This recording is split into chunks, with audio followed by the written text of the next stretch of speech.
Good morning, class 9th. Today I am going to explain you about worksheet 1. Look at the given below poster and answer the questions that follow.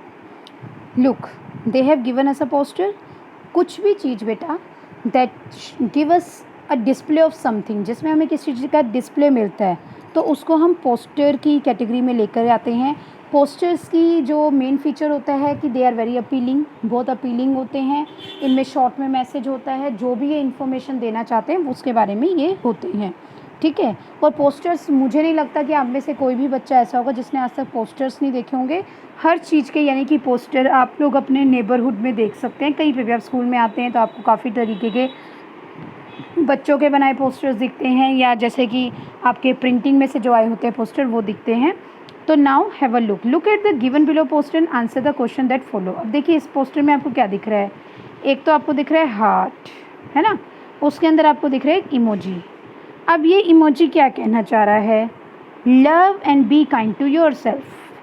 खुद से प्यार करो, अपने प्रति दयालु रहो, गुस्सा नहीं करना. इफ़ यू बिकम एंग्री ना, आप सबसे पहले अपने आप को ही क्या करते हो, अपना अंदर से डिस्ट्रक्शन कर रहे हो. क्योंकि जब आप गुस्सा करते हैं, आप हैं या मैं हूँ, हम में से कोई भी अगर गुस्सा करेगा तो हम अपनी हेल्थ को टोल कर रहे हैं. क्योंकि हमारे अंदर के जो ऑर्गन्स होते हैं, हार्ट हो गए, लंग्स हो गए, इन पे इनका डायरेक्ट इम्पैक्ट पड़ता है.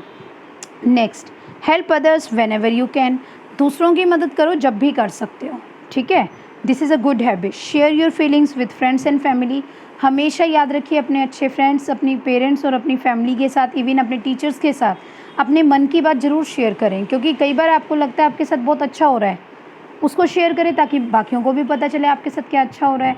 कई बार आपको लगता है कि यू फील वेरी बैड, है ना, आपको समझ नहीं आता what to do what not to do. तो उस समय आप क्या करेंगे? At that time also share that particular feeling with your parents, with your family. किसी के साथ भी शेयर करें, अपने टीचर्स के साथ शेयर करें.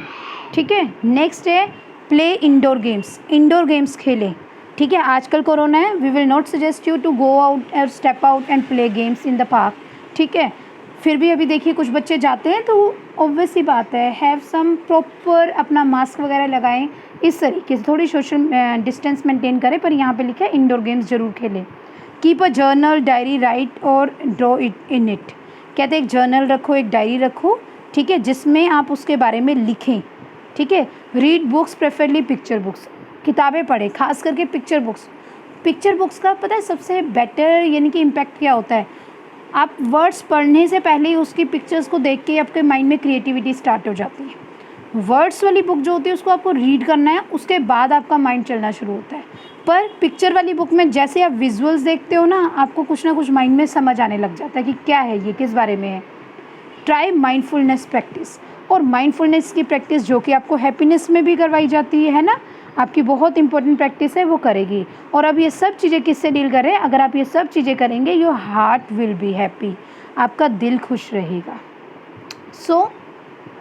तो अब ये कह रहे हैं now they are asking about. अब ये हमें असेस करना चाह रहे हैं कि आखिर हमें इसके बारे में क्या पता चल रहा है. ठीक है. The poster talks about. ये पोस्टर किसके बारे में बात कर रहा है? एक इमोजी के बारे में, स्कूल के बारे में, नो, हार्ट के बारे में बताते हैं, सेल्फ केयर, अपनी केयर के बारे में. तो अब आप सोचिए कि इसमें से हार्ट होगा कि सेल्फ केयर होगा. इस क्वेश्चन को भी छोड़ते हैं, पहले आगे बढ़ते हैं. Mindful dash helps a lot in taking care of self. कहते हैं माइंडफुल, जो माइंडफुल होती है एक्टिविटीज़ होती है, ये हमें हेल्प करती है हमारे अपने आप को हेल्प करने में, यानी कि उसको हेल्प करती है हमारे सेल्फ की केयर करने में. Listening, mindful listening, mindful walking, mindful breathing और माइंडफुल ऑल ऑफ दीज. ठीक है. तो आपको क्या लगता है कि माइंडफुलनेस जो होती है वो किस चीज़ में आपको हेल्प करती है? अगर आप देखिए माइंडफुलनेस में आपको क्या कहा जाता है? लिसनिंग करते हैं आप, अपनी ब्रीदिंग पे ध्यान देते हैं, वॉकिंग भी कर सकते हैं, ऑल ऑफ दीज. तो आप चाहें तो इसमें देखिए ये आपका पर्टिकुलर नज़रिया है. लिसनिंग, माइंडफुल में आप लिसनिंग भी करते हैं, माइंडफुल में आप ब्रीदिंग भी करते हैं जब आप माइंडफुल होते हैं. वॉक तो हालांकि हम नहीं करते हैं, पर फिर भी आप चाहें तो ऑल ऑफ दीज कर सकते हैं, क्योंकि कुछ लोग चलते चलते भी सोचते हैं और अच्छा सोचते हैं, माइंडफुल रहते हैं. Indoor games don't include. Indoor games में क्या नहीं आता? चेस आता है, ऑब्वियस ही बात है, इंडोर गेम होता है. प्लेइंग कार्ड्स होता है. हॉकी जो है बेटा वो आपका आउटडोर गेम है. और साइमन सेज ये भी नहीं है. तो आपका क्या होगा? होके। Next, helping others make us feel dash. जब हम दूसरों की हेल्प करते हैं तो हम क्या होते हैं? हैप्पी होते हैं, खुश होते हैं, एंग्री नाराज़ होते हैं, कंफ्यूज हो जाते हैं, यार हमने इसकी मदद क्यों की, या फिर हमें बुरा फील होता है। It must be happy. हमें हमेशा दूसरों की मदद करनी चाहिए, तो उससे हैप्पीनेस की फीलिंग आती है, क्योंकि हमें बड़ा प्राउड फील होता है कि हमने किसी की हेल्प की है, तो उससे अच्छा फील होता है। We can share feelings with others by dash to them. हम दूसरों के साथ बात करके उनसे अपनी फीलिंग्स शेयर कर सकते हैं, टॉकिंग, उनसे बात करके, उनकी बातें सुन के, उनके नज़दीक बैठ के, या ऑल ऑफ दिस, कुछ भी इन सब में से। तो बताइए ज़रा, आप बात करके उनके साथ अच्छा फ़ील करते हैं, या फिर आप उनके साथ लिसनिंग करके अच्छा फ़ील करते हैं, या फिर आप उनके नज़दीक बैठ के अच्छा फ़ील करते हैं, या ऑल ऑफ दीज होगा? देखिए, नज़दीक बैठने का मतलब यहाँ पे चिपक के बैठना नहीं है, मतलब टाइम स्पेंड करना। लिसनिंग ऑब्वियस ही बात है, जब आप किसी से बात करेंगे उसकी बात सुनेंगे भी, तो आंसर आएगा all of this. Be dash to yourself and others. अपने लिए भी थोड़ा काइंड रहें, अपने लिए भी ज़्यादा सख्त नहीं होना, दूसरों के लिए भी नहीं। तो रूड का मतलब होता है बहुत ज़्यादा सख्त, एरोगेंट का मतलब होता है बहुत घमंडी टाइप का, जिद्दी दिखाना, इनडिफरेंट का मतलब जिसको फ़र्क ही नहीं पड़ता। तो आपका आंसर आना चाहिए काइंड। ठीक है, और तो इस हिसाब से अभी तक आपको पता ही चल गया होगा कि पोस्टर किसके बारे में बात कर रहा है? सेल्फ केयर के बारे में। और सेल्फ केयर के अंदर, क्योंकि हार्ट के अंदर सेल्फ केयर नहीं आती, पर सेल्फ केयर के अंदर हमारा हार्ट आ जाता है। ठीक है, तो ये तो थे आपके 6 questions. 7th question, self care let's us stay dash in the long run. Self care हमें हेल्प करती है क्या करने में? हेल्दी रहने में। ऑब्वियस ही बात है, जब आप अपनी केयर करेंगे आप हेल्दी रहेंगे।